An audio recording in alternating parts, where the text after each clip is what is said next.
देखो जैसा कि हम लोग पढ़ रहे हैं समाज विज्ञान हमारे अतीत वन, ठीक। ये क्लास 6 के लिए हम एनसीईआरटी करवा रहे हैं हिंदी में, वैसे बुक स्टॉलों में अवेलेबल नहीं होती, ठीक। तो अब जैसे भी जानते हो मैं कैसे भी करके लेके आया हूँ, लेकिन आपके लिए लेके आया हूँ, ठीक है। और उसमें से हम लोग देखो क्या क्या पढ़ने वाले हैं। हम लोग पहला लेसन पढ़ चुके हैं अध्याय, दूसरा भी पढ़ चुके हैं, तीसरा भी पढ़ चुके हैं, चौथा भी, पांचवा भी, और अब हम लोग पढ़ने वाले छठवां, नए प्रश्न और नए विचार, ठीक। जिसमें से हमारे 11 चैप्टर टोटल हैं, ठीक। तो इसमें से हम लोग पढ़ लेंगे आज छठवां चैप्टर, ठीक, नए प्रश्न और नए विचार। देखो बात करते हैं नए प्रश्न और नए विचार की। तो एक मिनट रुकना जरा।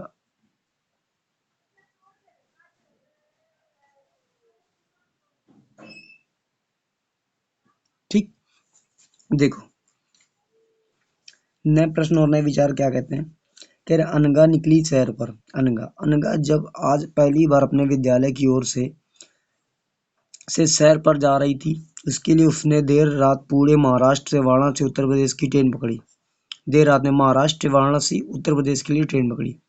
स्टेशन पर अनगा को छोड़ने आए उसकी मां ने अध्यापिका से कहा, बच्चों को बुद्ध के बारे में बताने के साथ साथ उन्हें सारनाथ दिखाने भी ले जाइएगा। बुद्ध के बारे में बताने के साथ साथ उसे सारनाथ भी ले जाइएगा।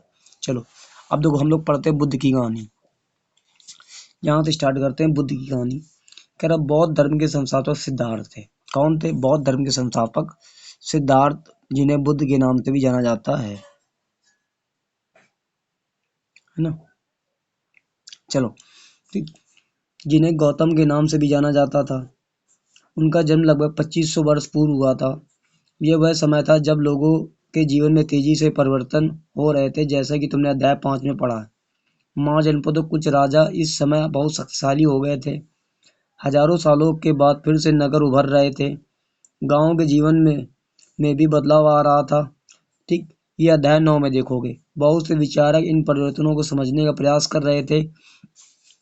वे जीवन के सच्चे अर्थ को भी जानना चाहते थे, ठीक। बुद्ध क्षत्रिय थे तथा शाक्य नामक छोटे से गढ़ से संबंधित थे। युवावस्था में ही ज्ञान की खोज में उन्होंने घर के सुखों को छोड़ दिया था। अनेक वर्षों तक वे भ्रमण करते रहे तथा अन्य विचारकों से मिलकर चर्चा करते रहे। अंततः ज्ञान प्राप्ति के लिए उन्होंने स्वयं का रास्ता ढूंढने का निश्चय किया। इसलिए उन्होंने बोध गया, जो बिहार में पीपल के नीचे कई दिनों तक तपस्या की। अंततः उन्हें ज्ञान प्राप्त हुआ। इसके बाद वे बुद्ध के रूप से जाने गए। यहाँ से वे वाराणसी के निकट स्थित सारनाथ गए, जहाँ उन्होंने पहली बार उपदेश दिया था। पूछा था बुद्ध ने अपने पहला उपदेश कहाँ दिया था? सारनाथ में दिया था, ठीक। देखो समझते हैं आगे। कहाँ दिया था? सारनाथ में पहले उपदेश दिया। उन्होंने पहली बार उपदेश दिया। कुशीनगर में मृत्यु से पहले का शेष जीवन उन्होंने पैदल ही स्थान के एक दूसरे स्थान जाने में लोगों को शिक्षा देने में व्यतीत कर दी। कैसे? एक स्थान से दूसरे स्थान में पैदल जाते हुए उन्होंने अपनी उम्र को गंवा दिया, मान लो गुजर गया। अब आगे समझो। कह रहा बुद्ध ने शिक्षा दी कि यह जीवन कष्टों और दुखों से भरा हुआ है, और ऐसी हमारी इच्छा और लालसाओं जो हमेशा पूरी नहीं हो सकती हैं के कारण है। कभी कभी हम जो चाहते हैं वो प्राप्त कर लेने के बाद भी संतुष्ट नहीं होते हैं और एवं अधिक अथवा अन्य वस्तुओं को पाने की इच्छा करने लगते हैं। बुद्ध ने इस लिप्सा को तृष्णा कहा है। बुद्ध ने शिक्षा दी कि आत्म संयम अपनाकर हम ऐसी लालसा से मुक्ति पा सकते हैं। उन्होंने लोगों को दयालु होने तथा मनुष्यों के साथ साथ जानवरों का जीवन का भी आदर करने की शिक्षा दी। वे मानते थे कि हमारे कर्मों के परिणाम, चाहे वे अच्छे हो या बुरे हो, हमारे वर्तमान जीवन के साथ बाद के जीवन को भी प्रभावित करते हैं। अब देखो ये जो दिया गया, ये जो पॉइंट है, ये इसके बारे में भी लोग थोड़ी देर में पढ़ेंगे। पहले इसके बारे में पढ़ लेते पूरा, ठीक है ना। कह रहा बुद्ध ने अपनी शिक्षा सामान्य लोगों को प्राकृतिक भाषा में दी है। तो बुद्ध ने अपनी शिक्षा किसके रूप में दी है? प्राकृतिक भाषा के रूप में दी है। इससे सामान्य लोग भी उनके संदेश को समझ सके। वेदों की रचना के लिए किस भाषा का प्रयोग हुआ था? बुद्ध ने कहा कि लोग किसी शिक्षा का केवल इसलिए नहीं स्वीकार कर रहे हैं कि उनका उपदेश है, बल्कि वे उसे अपने विवेक से मापे और देखो उन्होंने ऐसा किस प्रकार किया है। चलो देखो आगे देखते हैं हम लोग। सारनाथ स्तूप मंदिर। खैर इस इमारत को स्तूप के नाम से भी जाना जाता है। यहीं पर बुद्ध ने अपना सर्वोत्तम उपदेश दिया सारनाथ में। इसी घटना की स्मृति में यहाँ स्तूप का निर्माण किया गया था, जो अध्याय 11 में हम लोग पढ़ेंगे। मैं तुम इन स्तूपों के बारे में अधिक पढ़ोगे अध्याय नंबर 11 में, तो वीडियो को देखते रहिए अध्याय 11 तक, ठीक है। चलो आगे बात कर लेते हैं हम लोग किसा गौतमी की कहानी। कह रहा है यह बुद्ध के विषय में एक प्रसिद्ध कहानी है। एक समय की बात है, किसा गौतमी नामक एक स्त्री का पुत्र मर गया। इस बात से वह इतनी दुखी हुई कि अपने बच्चों को गोद में लिए नगर के सड़कों पर घूम घूम कर लोगों से प्रार्थना करने लगी कि इसके पुत्र को जीवित कर दे। एक भला व्यक्ति उस बुद्ध के पास गया। बुद्ध ने कहा, मुझे एक मुट्ठी सरसों के बीज ला कर दो, मैं तुम्हारे पुत्र को जीवित कर दूंगा। कह रहा किसा गौतमी बहुत प्रसन्न हुई, पर जैसे ही वह बीज लाने के लिए जाने की तभी बुद्ध ने उसे रोका और कहा, ये बीज एक ऐसे घर से मांग कर लाओ जहाँ किसी की मृत्यु न हुई है। ये लो, ऐसा कहाँ हो सकता। किसा गौतमी एक दरवाजे से दूसरे दरवाजे गई, लेकिन वहाँ जहाँ पर भी उसने पाया कि हर घर में किसी न किसी की माता पिता बहन भाई पत्नी बच्चे चाचा चाची दादा दादी मृत्यु हुई है। बुद्ध दुखी माँ को क्या शिक्षा देने का प्रयास कर रहे थे? भाई बता दो कमेंट बॉक्स में क्या शिक्षा देने के लिए प्रयास कर रहे थे, ठीक है, बता सकते हो। उपनिषद जिस समय बुद्ध उपदेश दे रहे थे उसी समय या उससे भी थोड़ा पहले दूसरे अन्य चिंतक भी कठिन प्रश्नों का उत्तर ढूंढने का प्रयास कर रहे थे। उनमें से कुछ मृत्यु के बाद के जीवन के बारे में जानना चाहते थे, जबकि अन्य जगहों की उपयोगिता के बारे में जानने के उत्सुक थे। इनमें से अधिकांश चिंतकों का यह मानना था कि विश्व में कुछ तो ऐसा है जो स्थायी है और जो मृत्यु के बाद में बचा रहता है। उन्होंने इसका वर्णन आत्मा तथा ब्रह्म अथवा सार्वभौम आत्मा के रूप में किया। वे मानते थे कि अंततः आत्मा और ब्रह्म एक ही है। क्या मानते थे? आत्मा और ब्रह्म एक ही है। ऐसे कई विचार का संकलन उपनिषदों में हुआ है। उपनिषद उत्तर वैदिक ग्रंथों का हिस्सा थे। उपनिषद का शाब्दिक अर्थ है गुरु के समीप बैठना। उपनिषद का शाब्दिक अर्थ है गुरु के समीप बैठना। इन ग्रंथों में अध्यापकों और विद्यार्थियों के बातचीत का संकलन किया गया। प्राय ये विचार समान वार्तालाप के प्रस्तुत किए गए। चलो देख लेते हैं। ये भारतीय दर्शन की 6 पद्धतियां। षड दर्शन। सदियों से भारत द्वारा सत्य की बौद्धिक खोज का प्रतिनिधित्व दर्शन की 6 शाखाओं ने किया है। वैशेषिक, न्याय, सांख्य, योग, पूर्व मीमांसा और वेदांत या उत्तर मीमांसा के नाम से भी जाना जाता है। दर्शन इस 6 पद्धतियों की स्थापना क्रमशः ऋषि कणद, गौतम, कपिल, पतंजलि, जैमिनी, व्यास द्वारा की गई थी मानी जाती है, जो आज में देश में बौद्धिक चर्चा को दिशा देते हैं। किसको? बौद्धिक चर्चा को। जर्मन मूल के ब्रिटिश भारतविद फ्रेडरिक मैक्समुलर अनुसार दर्शन की इन 6 शाखाओं का विकास कई पीढ़ियों के दौरान व्यक्तिगत विचारकों के योगदान से हुआ है। यद्यपि ये एक दूसरे से भिन्न दिखते हैं, तथापि सत्य की इनकी समझ में आधारभूत तालमेल भी दिखता है। ठीक, चलो आगे देखते हैं हम लोग। ठीक, अभी हम लोग वीडियो पे बने रहो, आगे देखते हैं। अब देखो अगली कहानी है बुद्धिमान भिखारी। कह रहा है यह वार्तालाप छंदोग उपनिषद नामक प्रसिद्ध उपनिषद की एक कहानी पर आधारित है। कह रहा सौनक व अभिप्रताड़ित नामक 2 ऋषि सार्वभौम आत्मा की उपासना करते थे। एक बार जो ही वे भोजन करने के लिए बैठे हुए एक भिखारी आया और भोजन मांगने लगा। सौनक ने कहा, हम तुम्हें कुछ नहीं दे सकते। भिखारी ने पूछा, विद्वजन आप किसकी उपासना करते हैं? अभी प्रताड़नी ने उत्तर न दिया, सार्वभौम आत्मा की। ओ, इसका मतलब आप ये जानते हैं कि यह सार्वभौम आत्मा संपूर्ण विश्व में विद्वान है? ऋषियों ने कहा, हाँ हम ये जानते हैं। भिखारी ने फिर पूछा, अगर ये सार्वभौम आत्मा संपूर्ण विश्व में विद्यमान है तो ये मेरे अंदर भी विद्यमान है। मैं कौन हूँ? इस विश्व में एक भाग ही तो हूँ। तुम सत्य बोलते हो युवा ब्राह्मण, इसलिए ये ऋषियों और मुझे भोजन न देकर आप सार्वभौम आत्मा को भोजन देने से मना कर रहे हैं।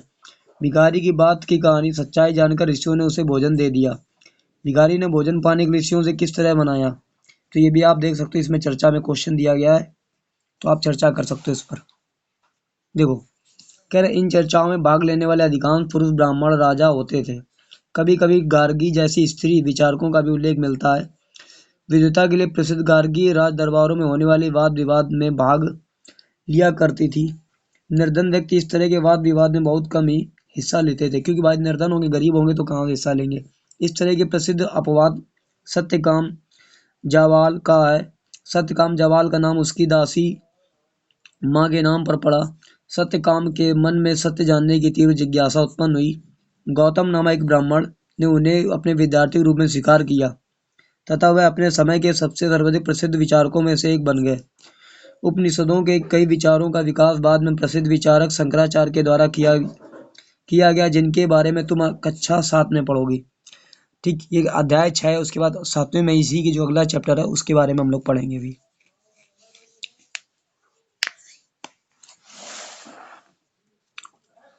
कह रहा व्याकरणविद और पाणिनि। इस युग में कुछ अन्य विद्वान भी खोज रहे थे। उन्हें प्रसिद्ध विद्वानों में एक पाणिनि ने संस्कृत भाषा के व्याकरण की रचना की। उन्होंने स्वरों तथा व्यंजनों को एक विशेष क्रम में रखकर उनके आधार पर सूत्रों की रचना की। ये सूत्र बीज गणित के सूत्रों में से काफी मिलते जुलते थे। इसका प्रयोग कर उन्होंने संस्कृत भाषा के प्रयोग के नियम लघु सूत्रों लगभग 3000 के रूप में लिखे। ठीक, अब आगे देखो जैन धर्म क्या। इस युग में अर्थात लगभग 2500 पूर्व जैन धर्म के 24वें व अंतिम तीर्थकर वर्तमान महावीर ने भी अपने विचारों का प्रसार किया। वह वज्जी संघ के लिच्छवी कल के एक क्षत्रिय राजकुमार थे। इस संघ के विषय में तुमने अध्याय 5 में पढ़ा और 30 वर्ष की आयु में उन्होंने घर छोड़ दिया। जंगल में रहने लगे। 12 वर्ष तक उन्होंने कठिन एकाकी जीवन व्यतीत किया। उसके बाद उन्होंने ज्ञान प्राप्त हुआ। ठीक, अब आगे देख लेते हैं उनके बारे में। कह रहा जैन धर्म के बारे में ही है ना। उनकी शिक्षा सरल थी। सत्य जानने की इच्छा रखने वाले प्रत्येक स्त्री व पुरुष को अपना घर छोड़ना ही चाहिए। ठीक, उन्हें अहिंसा के नियमों की कड़ाई से पालन करना चाहिए, अर्थात किसी भी जीव को ना तो नष्ट कर देना चाहिए, न तो कष्ट देना चाहिए और ना ही उसकी हत्या करनी चाहिए। महावीर का कहना था कि सभी जीव जीना चाहते हैं, सभी लोग जीवन प्रिय हैं।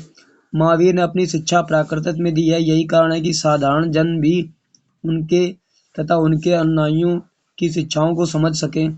देश के अलग अलग हिस्सों में प्राकृत के अलग अलग रूप प्रचलित थे। प्रचलन क्षेत्र के आधार पर ही उनके अलग अलग नाम थे। जैसे मगध में बोली जाने वाली प्राकृतक मगधी कहलाती है।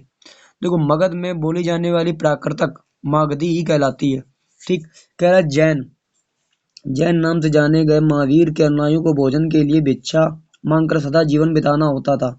उन्हें पूरी तरह से ईमानदार होना पड़ता था तथा चोरी न करने के उन्हें सख्त हिदायत दी। उन्हें ब्रह्मचर्य का पालन करना था।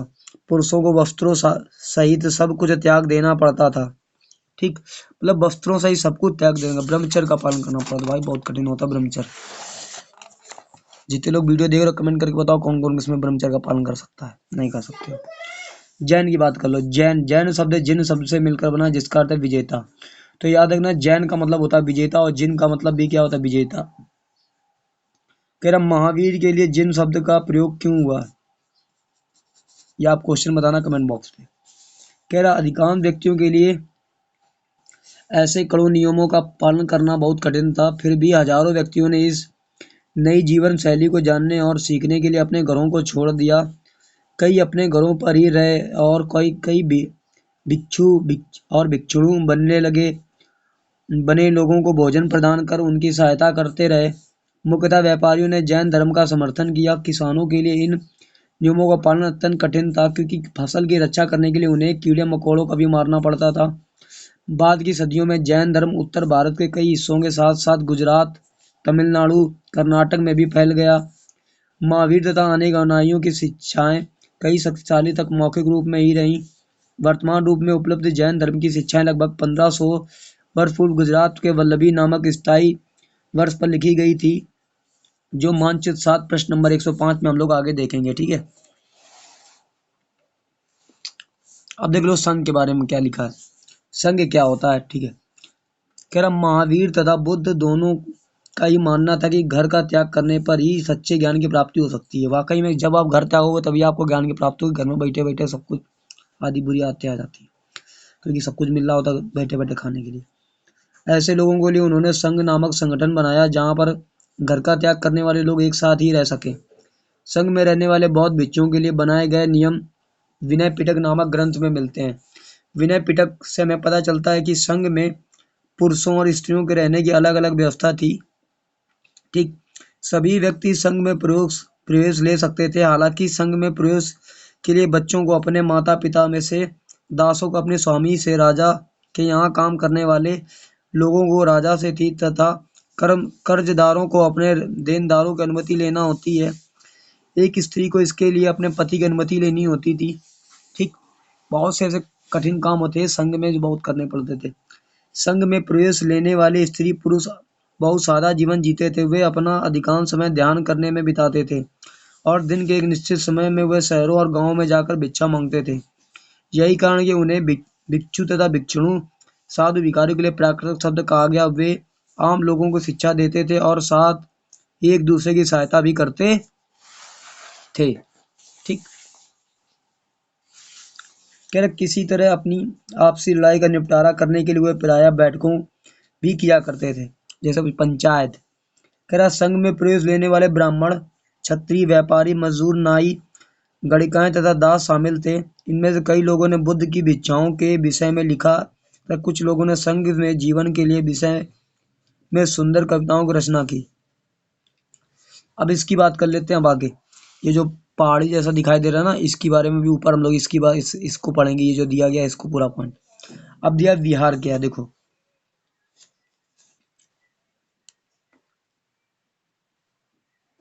देखो कह रहा है जैन तथा बौद्ध भिक्षु पूरे साल एक स्थान से दूसरे स्थान में घूमते हुए उपदेश दिया करते। जैन और बौद्ध केवल वर्षा ऋतु में जब यात्रा करनी कठिन हो जाता था तो वे एक स्थान पर ही निवास करते थे। ऐसे समय में वो अपने अनुयायियों द्वारा उद्यानों में बनाए गए अस्थायी निवासों में अथवा पहाड़ी क्षेत्रों में प्राकृतिक गुफाओं में ही रहते थे। ठीक, कह रहा जैसे जैसे समय बीतता गया भिक्षु और भिक्षुणियों ने स्वयं तथा उनके समर्थकों ने अधिक स्थायी शरण स्थलों की आवश्यकता का अनुभव किया। तब वे कई शरण स्थल बनाए गए जिन्हें विहार कहा गया। आरंभिक विहार लकड़ी के बनाए गए तथा बाद में इनका निर्माण ईंटों के प्रयोग में होने लगा। पश्चिम भारत में विशेषकर कुछ विहार पहाड़ियों को खोदकर बनाए गए। अब बात कर लेते ये कुछ देख रहे हो, ये कुछ बिहार का एक चित्र दिया गया इसमें।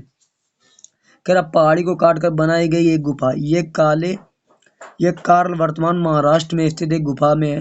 कह रहा भिक्षु भिक्षुणियों ने इन शरण स्थलों में रहकर ध्यान किया करते थे। तुम भी चले जाओ भाई अगर बनना है।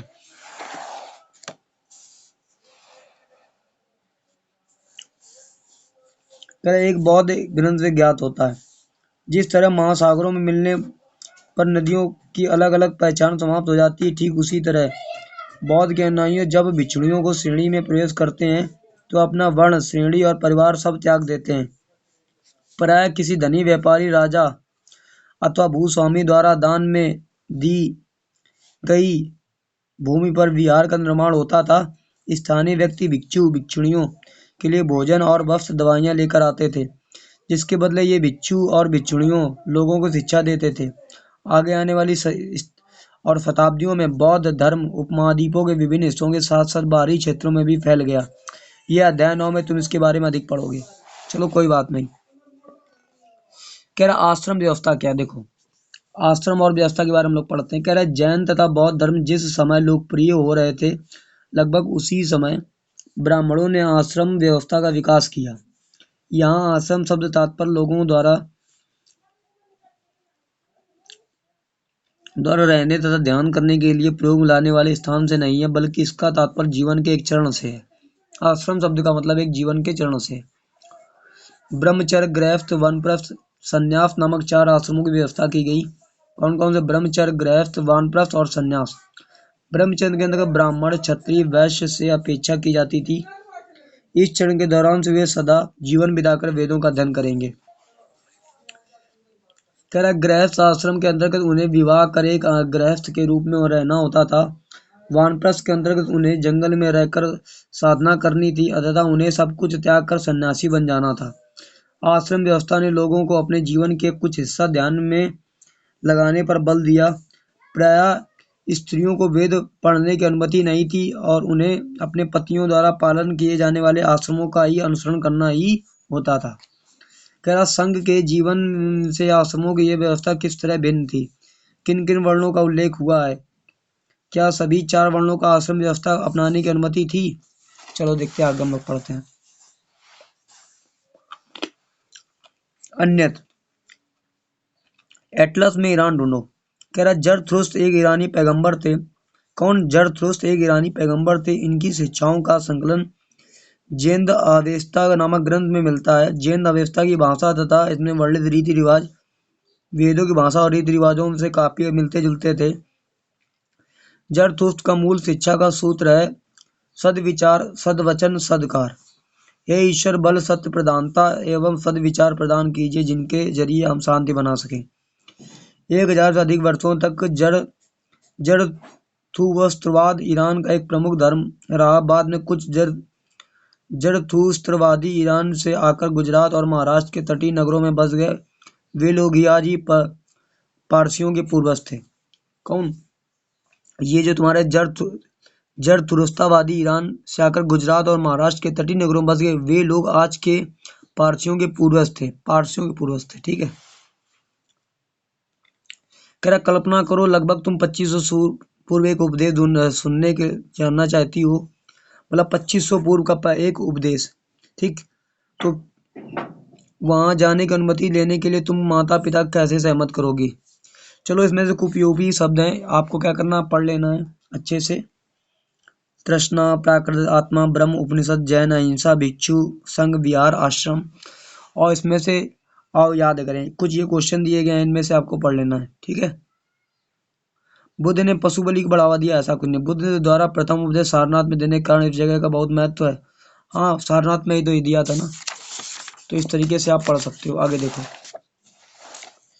कर बुद्ध ने शिक्षा की कर्म के हमारे जीवन पर कोई प्रभाव नहीं पड़ता, ये भी तो ये सब आप देख सकते हो।